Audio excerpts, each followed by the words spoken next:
Madam President.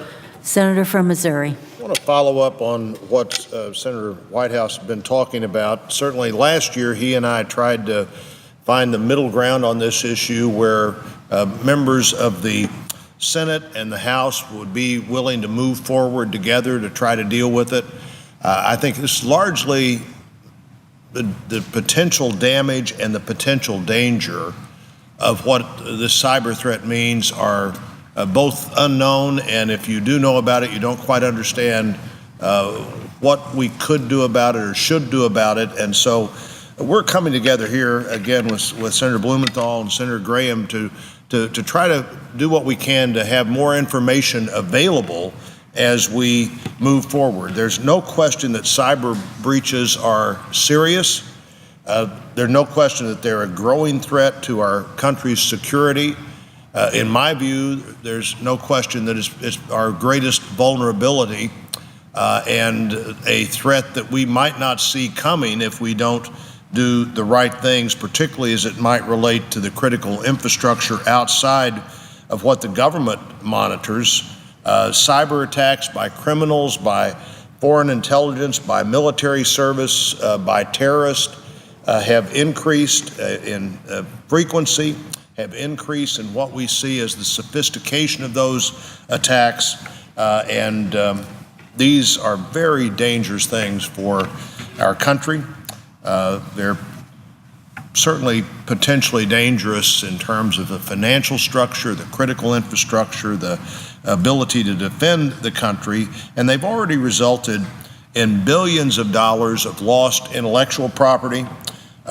Millions of Americans have had their identities stolen, increased vulnerability to our critical infrastructure that's now so dependent on the cyber network for it to function. And of course, what happens if that infrastructure, whether it's the transportation infrastructure or the energy infrastructure, the utility infrastructure, are compromised, and we don't know where that attack is coming from or how to meet it or how to prevent it. And that's what we're trying to talk about in this legislation and trying to deal with. As early as 2007, cyber intrusions into United States government agencies and departments resulted in the loss of data that would be equal to everything across the street in the Library of Congress. Walk through the Library of Congress, look at everything there. We've lost that much government data since 2007. At the same time, really reliable information about cyber attacks, about cyber risk, remain largely unavailable to consumers, unavailable to businesses, unavailable to policymakers. Threat information affecting, as my friend from Rhode Island said, .gov and .mil, the military side of what we do in the government, the non-military side of what we do in the government is largely classified. So we just frankly don't have much information about what they're doing every day, what they're fighting back every day, what the increased threat may be. And there are other entities that people are more familiar with, .com, .net, .org domains that frankly withhold information from the public because they don't want to needlessly concern their customers about using what's available or in some cases impact stockholders if stockholders knew how vulnerable a particular network might be. So I'm glad that we're working together to try to make this legislation, this Cybersecurity Public Awareness Act of 2013, just that. The two key words here are public awareness. We've looked at this long and hard to figure out where is the path that we can move forward, not just to introduce a piece of legislation, but a piece of legislation that our colleagues would respond to, a piece of legislation that our colleagues would look at and say, well, of course we need to know more than we know now about this, and through us, the people we work for need to know more. This gives us a greater understanding of the number of threats and the tools available to repeal those threats without needlessly compromising any of those tools that would be available to repel threats. This bill works to provide public awareness of the danger of cyber attacks in our government and private sector networks. It does that by instituting new reporting requirements for federal agencies charged with monitoring and responding to cyber threats. Specifically, the bill would require national security and law enforcement agencies, including the Department of Homeland Security, the Department of Defense, the Department of Justice, to submit reports to the Congress on what were the attacks on the federal network. What is the level of investigations of cyber crime?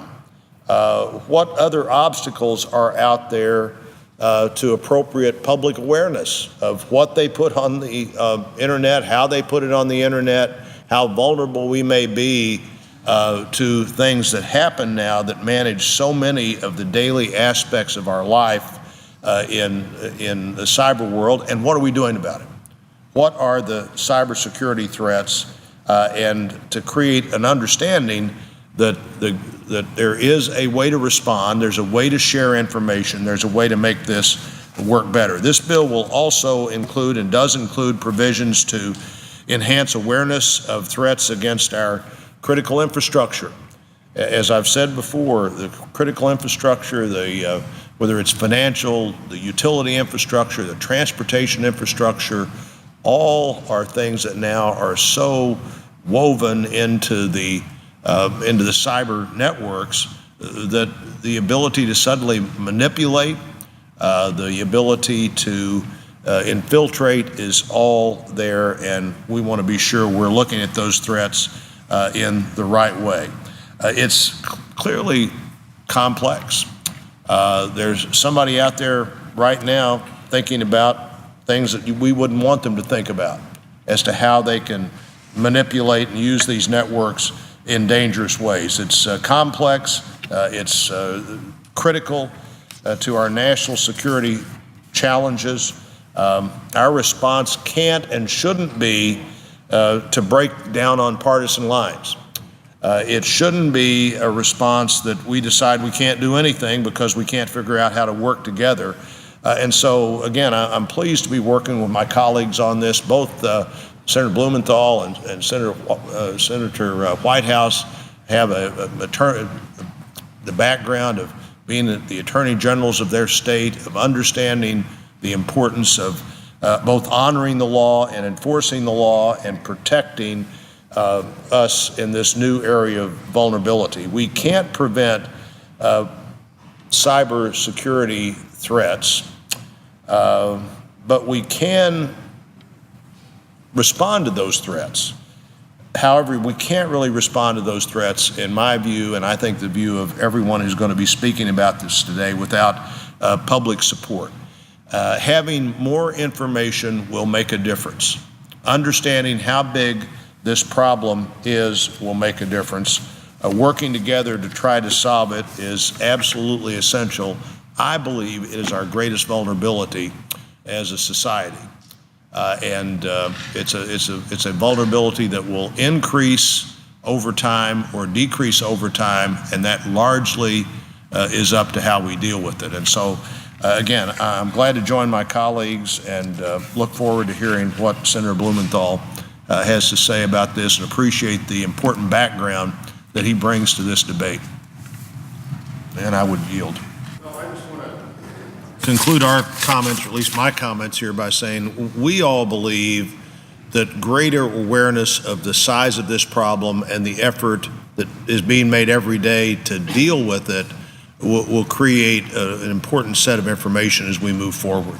This is a piece of legislation that is really focused on providing information, not in enough detail to weaken our efforts, but in enough information so that people know that this is not a casual conversation, that the cyber threat is real, that we're responding to it all the time, and frankly, members of Congress need to have even more information than we have on how much intensity, how much time, how much response is being made, and Senator Whitehouse, thanks for bringing us Mr. together. President.